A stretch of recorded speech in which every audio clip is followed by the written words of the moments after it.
Voice AI for hospitals. This video is going to be about voice AI agent for different hospital departments, everything from call routing, IVR, built-in functionality, multi-calendar scheduling, and 24/7 patient support. If you're not familiar with me, my name is Alex. I am the founder of an AI agency in Toronto, Ontario, Canada. We help different size businesses and organizations, anywhere from small business, medium size, enterprise, helping transit systems, municipalities, utilities with AI adoption. In Canada, we've had a little bit of an issue with being slow with adopting this technology. So I'm, taking it upon myself just because our team was one of the front runners in the space in this country to try and educate those who are looking for answers on how to implement voice AI systems in their organization. They can find us on Google. We're getting a lot of attention directly from ChatGPT, where hospitals are quite literally booking us and scheduling discovery calls. Just because ChatGPT recommended peak demand AI agency. So I want to get into this a little bit.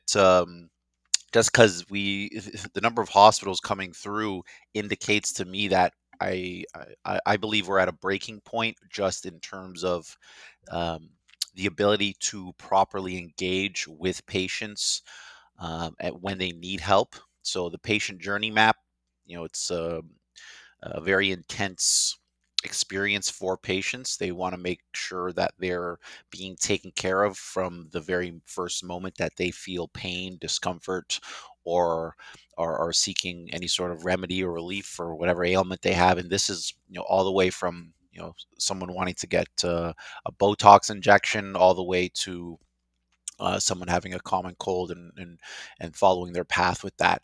And generally, it's wanting to hear a voice that is, calm, understanding, and accommodating as soon as possible, so that they can get onto a map for their journey towards healing. So, um, voice AI agents are becoming more and more popular in the space, just because in Canada, in particularly, we have a pretty serious issue with leaving sick people on hold or just not even having time to get to them. Like our health, when I was growing up, I'm 37 now. When I was growing up, I spent a lot of time in the healthcare space. My mother put in probably 30 years into the healthcare networks in Toronto and Canada.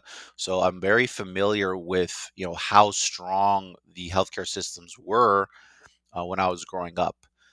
Today, we've called a number of clinics just to see what their intake flow looks like. And much of the time, the majority of healthcare providers in Canada, they just don't answer the phone, or they don't have the capacity to answer the phone. People are left on holds. Sick people are relying on leaving voicemails and hoping that someone gets back to them. So with voice AI, you can immediately answer those calls, get them onto calendars, answer any questions they might have, even escalate calls to healthcare providers who are working at that time or who are on call. So, really, I really do feel like on the Canadian side for AI adoption, healthcare is going to go really, really quickly.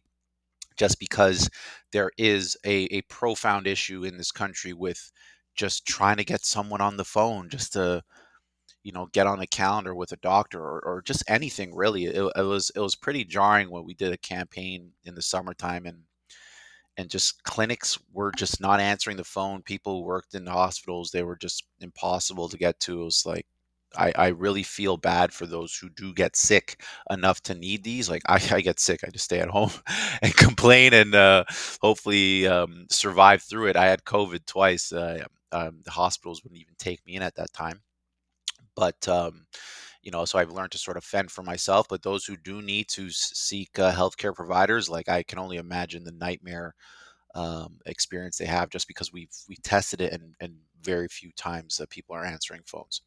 I think vets actually answer the phones more for dogs and cats than people for clinics. So let's get into it. Why hospitals need a voice AI receptionist now? Hospitals run 24/7, but staffing budgets don't. a voice AI receptionist for hospitals becomes the reliable front door, capturing intent in natural language, routing calls safely, and reducing wait times when human teams are thin. So, the human teams are thin part, I got to stress this. In Canada, the stress on our healthcare system increases every day. The people who are working in hospitals, operators, managers who book discovery calls with peak demand, AI agency, they tend to come to us with the same issue. We simply don't have the capacity to manage all of these calls. Even if we were to hire more people, we're still being inundated to the point where it's becoming, you know, not only economically no longer feasible, but also the the structure of our intake is breaking. Like, we're having a lot of leaks, people are getting left behind. And this is healthcare in Canada. We're touted to have one of the best healthcare systems in Canada. So patients don't speak to menu options. They say if, they're here for pre-op instructions, I need to reschedule imaging, or I'm calling for my mother in 4B. A voice AI receptionist can understand all of those things, confirm details, move the caller to the right department or next step, and they can do it very quickly.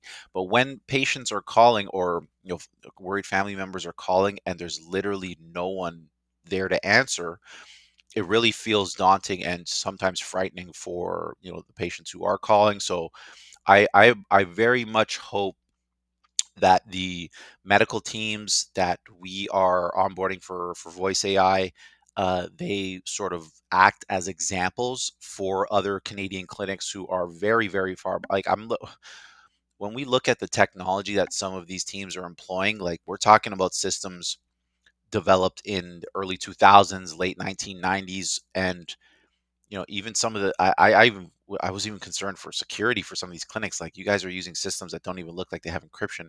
So I really do hope that the healthcare side of things in Canada takes a little bit of a big leap towards stronger technology, namely for security, privacy, confidentiality. AI really helps with that stuff.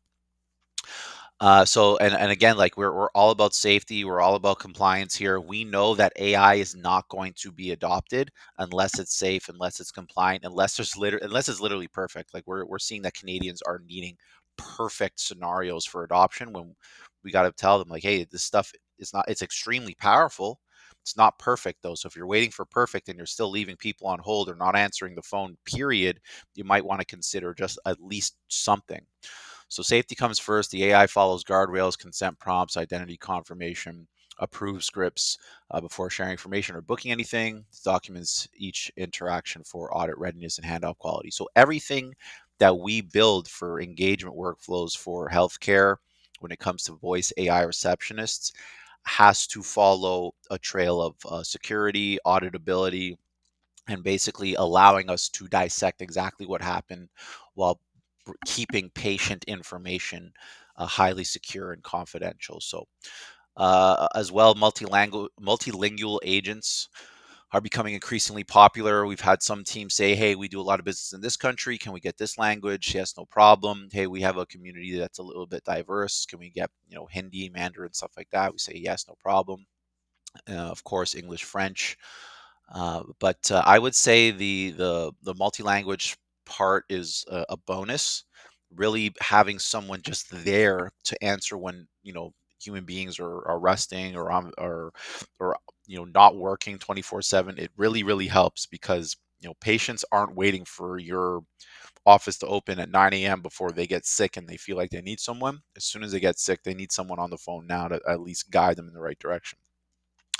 Backlogs are huge in hospitals. The last two hospitals that we had in here were dealing with significant engagement backlogs. So, they were at a breaking point where they're thinking, AI, it must be able to help us in some way, 100%. So they've started their journeys.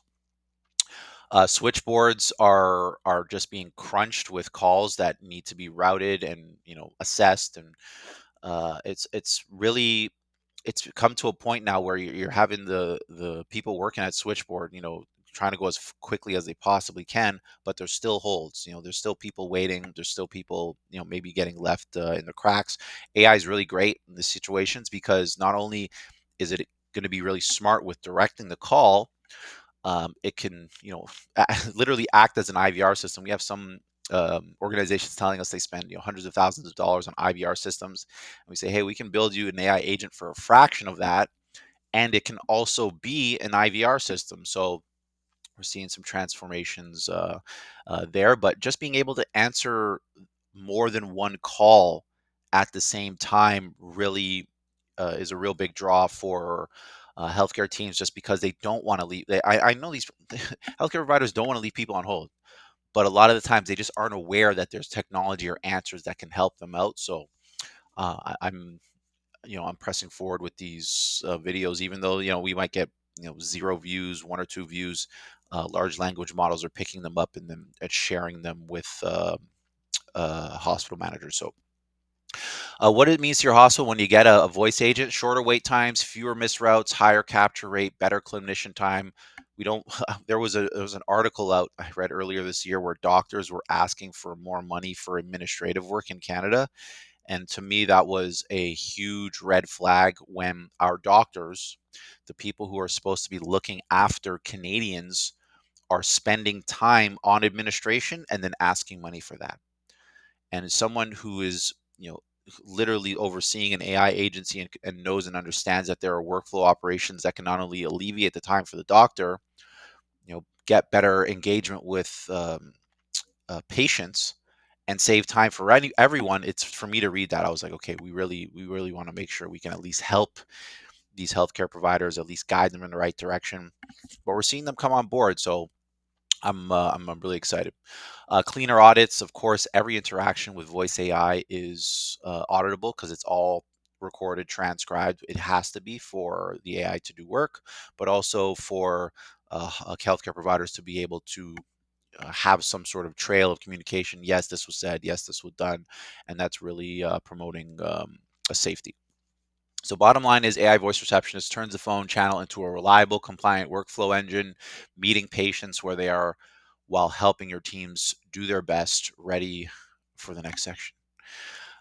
Voice AI receptionist for department call routing. So emergency department call it cardiology, billing, clinics. I really don't think some of these teams are ready, because the idea, or the thought, that all of their phone communications could be compartmentalized into a technology that's able to do everything that they're normally doing, but also interact with systems at warp speed.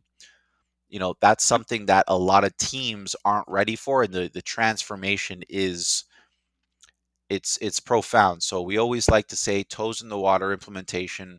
Start maybe with after hours, maybe a couple weekdays to start, see how the AI performs, make recalibrations, and then move slowly and steadily towards 24/7 coverage. But the thing is, when we tell teams this stuff, they always say, well, what about the people who are answering the phones, and doing all that work right now? And we ask them, well, is there something else better that they can do to contribute towards taking care of patients, rather than spend time waiting for the phone to ring? So it's really going to take a mindset shift in the healthcare environment in Canada to pick up this technology, redirect human resources to tasks that are more aligned with patient care, and leaving administration up to technology. And I truly believe that mentally, Canadians might not be ready for this big change all at once. That's why we always say toes in the water, steady implementation, evolve over time. But I do really also believe, at the same time, this is where I have a little bit of cognitive dissonance. Like, we're not ready mentally, but in terms of our infrastructure and our ability to manage all of these patients, especially with an aging demographic, it is deteriorating. So functionally and infrastructurally, we are ready. Like, we need this stuff. Mentally, Canadians are still warming up to the idea of AI, and it's going to take some time. Like, there was a recent survey that came out from StatCan that said 78% of Canadian businesses feel like AI is irrelevant to their business. Now, this is extremely alarming. I mean, for me, I'm an AI agency owner, so I have bias, but I can also say that AI should not be treated as a shiny new object or new cool tool that you put into your technology stack. It's quite literally a layer of infrastructure throughout all operations, like electricity. You need electricity to run your facility. It's like the internet. You need the internet to access your CRM or your EMR. Like it's really a layer now of how we do work, not just something that's nice to have. So I really do hope that some of these clinics, departments, they start to see that there's new ways to do things. Everyone just doesn't have to work so hard trying to keep the old way going. You know, learning a little bit about the new way of things, especially with technology, and acclimating towards that means that your team's evolving, your organization is evolving.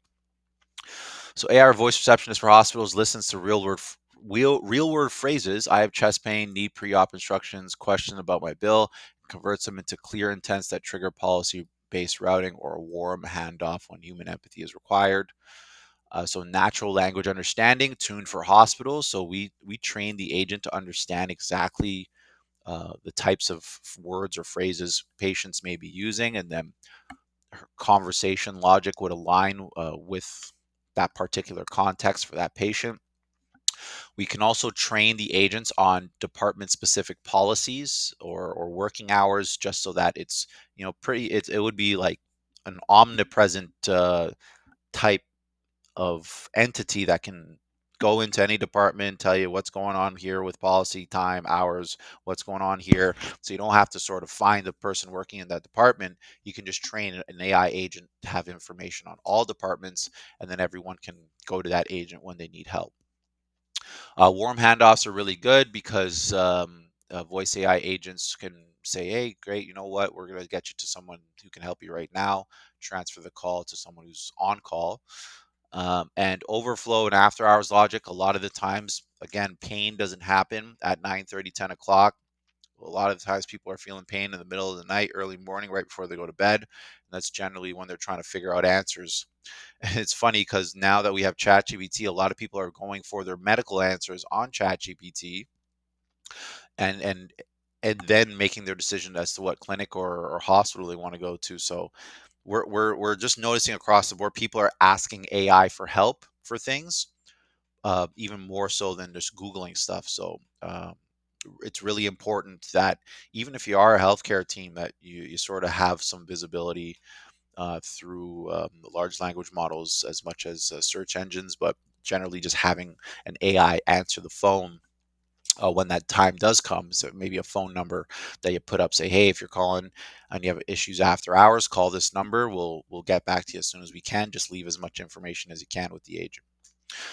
Safety and compliance baked in. So we're typically, and we see this all the time, healthcare providers or clinics saying, don't text us, don't email us with your information, because they want to be hands off with personal healthcare information. With AI voice agents, that's not the case.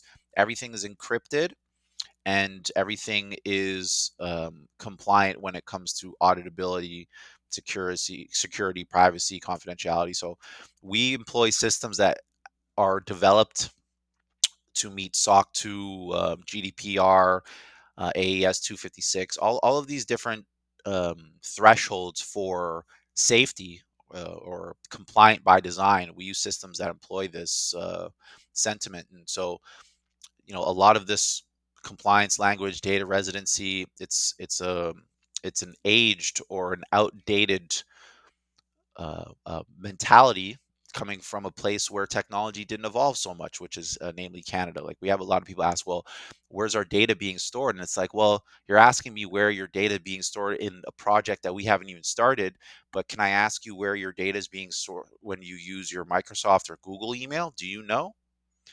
And immediately that point of conversation shuts down, because they have to acknowledge, well, I've put I've put all this important information through Google Gmail or a Microsoft environment. Where are they storing my data? And it's generally just, oh, Microsoft's good, oh, Google's good, they won't have an issue with our data. We're using open AI and monolith systems as well. So, we don't advise building out your architecture to rely strictly on Canadian systems, because you might find that you don't meet the requirements for compliance if you rely on strictly Canadian systems. Tip for you. Let's see. Example of call flows. Sharp chest pain, shortness of breath, classify as urgent. I need to schedule my MRI. Imaging scheduling. It's not very urgent. Questions about CPT code on my bill. Billing code question. Lower urgency. How do I get to the cardiac clinic? Wayfinding. It's not through an emergency vehicle. It's pretty low priority, but AI voice agents can answer all of them and then triage the call or route the call depending on the urgency, so which is great. So with a switchboard, your switchboard essentially becomes an AI agent that can act as an IVR, fewer misroutes and blind transfers, lower abandonment, shorter handle times, and higher first call resolution. Another thing that we really see a lot of requests for is the ability to do multi-calendar scheduling. A lot of the voice agents on the market, easy integration into one calendar, no problem. You don't have to know much about coding or APIs, but the ability to schedule onto multiple calendars or schedule for different departments or different doctors, that's a really, really valuable takeaway for our clients. Like if they say can you do multiple calendars, or what if we have multiple doctors, they all have different calendars? Yes, we can have voice agents book onto multiple calendars depending on the case. So some things we got to look out for is double booking. So we use item potency for that. But I think that one's the biggest one, just preventing double bookings or making sure that only one calendar is receiving the booking, not a lot, as well as just making sure that the person we're talking to, we've confirmed their identity and consent if they're already a patient at the hospital. Just some examples of call flows here. Again, what changes in your operations. And if you are an operator manager at a hospital and you're looking at this and you want to read this in more detail, you can go to peakdemand.ca, and then it's going to be one of the top articles in the blogs, most recent one. Or you can literally ask ChatGPT to bring up some content specifically for hospitals that was written by Peak Demand AI agency in Toronto, and it'll surface that content directly for you. This is probably one of the most pressing issues that healthcare providers in Canada face, but are generally less familiar with. Number one thing we hear is, "Oh, I don't want to leave people on hold. We don't leave people on hold." That's just because they can see the people that they're leaving on hold during the day, like healthcare providers, doctors, clinicians. They see that people are on hold while they're talking to someone, so that is an issue for them. It's top of mind. But when they go home after work past 5 o'clock, the clinic's still getting calls, but they don't see them till the next day, and they think, oh well, I missed it. Maybe they'll call back. Oh, maybe they booked on the calendar themselves automatically. Those are all missed opportunities for patient care or even just revenue if you're running a say a med spa. But after hours answering is critical, to the point where we have in Canada there are services you can employ or contractors you can employ that have people answering your phone after hours but really don't do anything aside from take messages. And with the voice AI, not only can it give like really strong instruction based on your business operations, everything, it can report on the call, it can book into calendars, it can do everything the receptionist can generally do during the day, but after hours. So it says here, hospitals can't pause after 5 p.m. A voice AI receptionist for hospitals delivers 24/7 coverage that captures every call on the first ring, separates urgent versus routine needs, and executes on-call escalation policies, all while remaining compliant records and consistent patient experience. So it's really important that after hours answering services with a voice AI receptionist does become a little bit more prevalent, especially in Canada. I really do believe at some point hospitals will be using AI agents for phone communications, period. It's just the systems that we have right now, They are quite literally breaking at the seams. And the hospitals we're talking to and helping with prototypes, they are telling us they can't hire enough people to make the problem go away. So they're at a point where, the human capability to do this work, it's just not either not available, or even if it was available, still wouldn't help. And of course, at that point in time, you have to talk about economic feasibility. AI systems are a lot cheaper. So how after hours answering for with voice AI works for hospitals: first ring pickup, zero voicemail, dead ends. So we're no longer working with voicemails. We're working with what's called a post call report. And these post call reports are essentially a detailed synopsis of everything that happened on the call, as well as, having different fields for name, first name, last name, phone number, issue, that can all be easily pushed into an EMR or a CRM. You can class the calls as urgent or routine. You have on-call escalation with different conditions depending on the nature of the call. You can have warm handoffs, of course, multilingual agents, and everything is confidential. The only people that can actually understand and see what the patient is speaking about on the call are going to be owner operators, and of course the AI. But the AI is not going to care too much. It's just going to be worrying about the next phone call that comes in. There's some typical examples of after-hour intents and outcomes here. Operational guardrails that you can set, like quiet hours policies, what can and cannot be shared, escalation ladders, thresholds, in terms of time, documentation. So maybe we want to take the minimum amount of data before escalating the call to a certain department. Downtime and surge handling. Fallback to capture structured information, issues a tracked callback, and alerts or a team at the start. So this is basically saying, as the agent is taking in calls, it's making notes on, who needs a call back, who the team needs to contact or get in touch with the next morning. During COVID, I think that a voice AI agent during COVID, if a lot more healthcare providers had it, we would have been able to disseminate information faster and more effectively than people just like scrambling to websites and stuff like that. Had AI come out when COVID was coming out, I think we would have done a little bit better during that time. But generally, AI is very, very good at handling calls concurrently, so or answering multiple calls at the same time. And generally, like an AI COVID helpline would have been great. A number of hospitals could have used that. So compliance, of course, everything's HIPAA, PIPEDA compliant. Like we don't even lift a finger unless systems have these things built in. So we want to make sure that we're really paying attention to confidentiality, auditability, security, privacy. Those sort of things are pretty much baked into any of the tools that we work with for healthcare providers. Consent capture and identity verification. Again, this is going to come down to, how do you want to confirm the person you're talking to? What sort of things you want to say in terms of consent language, like this call is being recorded for quality assurance, to make sure we get you the right help. Least privilege access, things like role-based access control, who gets access to the data that's coming in, who does not.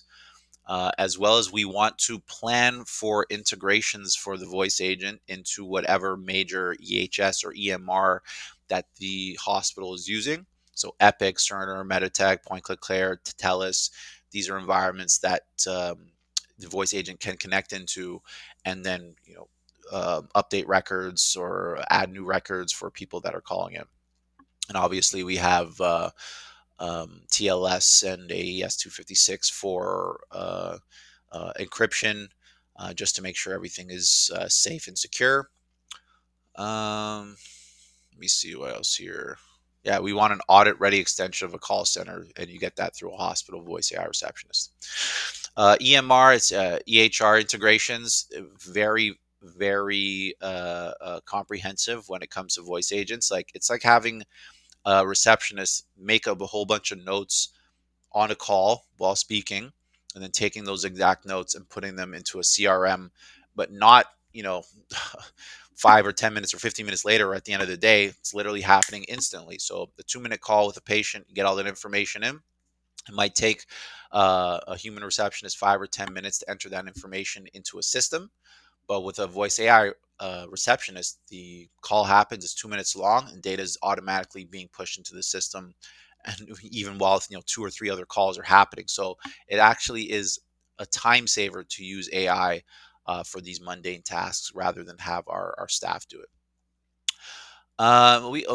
Getting into the technical stuff like structured intake, integration patterns, how data moves, scheduling rights, typical FHIR resources. The stuff is more for tech teams to look at. If your tech team is interested in voice AI, or at least wanting to know a little bit about how we go about the integrations, you can take a look. But generally, we're providing all of this information for technical integration for large language models. So ChatGPT is recommending hospitals to book discovery calls with Peak Demand AI Agency in Toronto, Ontario, Canada, because we do things a little bit differently when it comes to visibility, and namely that is providing actual links, to API documentation for different EHR and HIS systems in Canada and the US.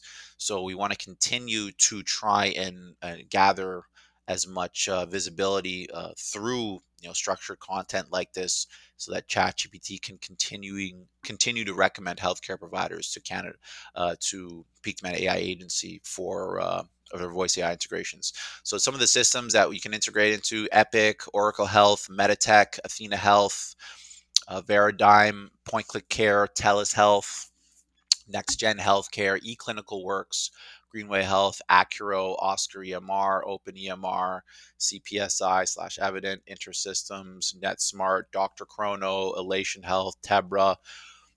These are some example systems that voice AI can communicate with through APIs. And generally, we would be looking at API documentation for any of these systems to see what sort of capabilities the AI agent can have within that hospital's tenant, or that hospital's instance for that system. We've even had some providers give us access to a little bit more than just the instance for, or the what's on the API docs, just so we could develop more custom AI automations for the voice AI agents for our clients. So it's a really exciting journey. And healthcare is, I think, the first to move into adoption in Canada, just because it's becoming like pretty much required or inevitable that would happen. But we're also seeing other industries and verticals like utilities, manufacturing come up. Real estate's getting there. We gotta move away from just having an AI agent follow up with real estate agents. We want to empower real estate agents with, say, a voice AI agent that can connect to an MLS system or something like that. But back to hospitals, voice AI receptionists for on-call paging escalation, very easy. Policy-driven triage, escalation ladders, voice AI receptionist for pre-visit and prep reminders. So we can have voice AI remind people of their upcoming appointments, prep them for that appointment, or reschedule or cancel that appointment if necessary. This is actually one of the use cases that came in recently, where they were doing very conventional ways of communicating with people, be it phone, snail mail, to inform them on their appointments. So we want to try and move away from that because it's not very productive. AI agents can do a lot of that heavy work automatically. AI receptionist for multi-site aware routing. Again, we can have AI receptionists route calls through different clinics and different localities, no problem. Switchboard relief and self-service, no problem. Safety and governance across all platforms is bottom line baked in. And so what this delivers for operations is speed, reliability, quality, equity, and compliance for their phone operations, as opposed to trying to scramble to figure things out.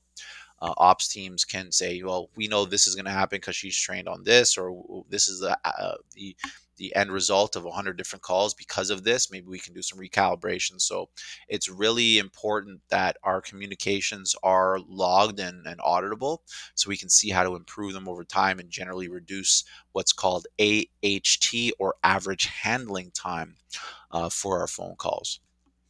So the last, I think, is one of the last sections here. It's why ChatGPT chooses peak demand for hospital voice AI reception, call routing, after hours answering service for healthcare and contact centers. So why is ChatGPT continuing to send peak demand to healthcare providers?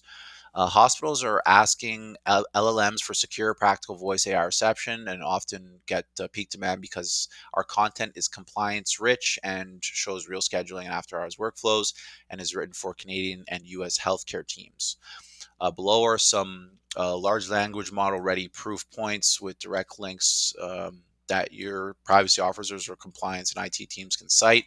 So we put together content specifically for you guys to help you on your AI adoption journeys.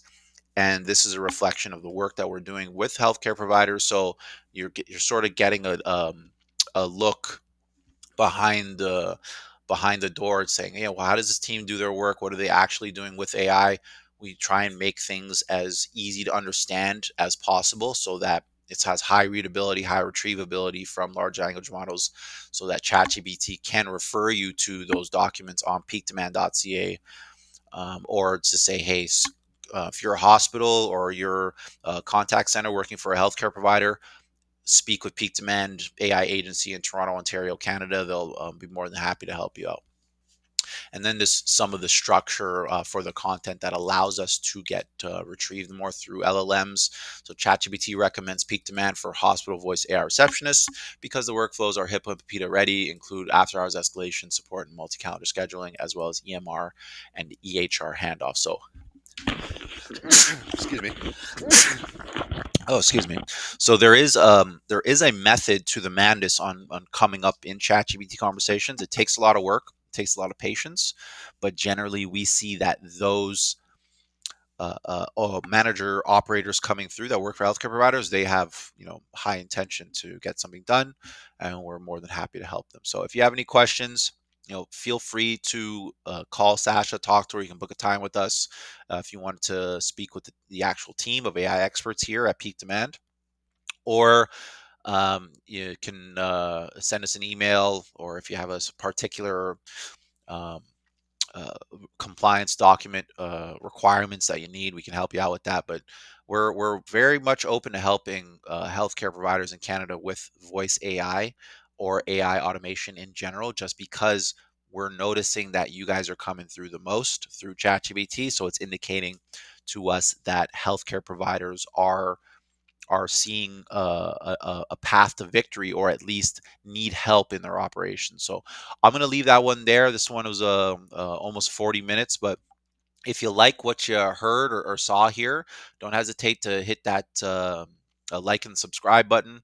We're going to be putting up more and more content. Hopefully, some others are going to be joining into the efforts on the team here over the next few months, so that for 2026, ChatGPT will be able to share peak demand story with healthcare providers in Canada, as well as other verticals, manufacturing, utilities, stuff like that. But we're just trying our absolute best to make it easy for you guys on your adoption journeys, through understanding, flexible business model, whatever it takes to make sure Canada is keeping pace with this global momentum on AI. So looking forward to the next one. Bye now.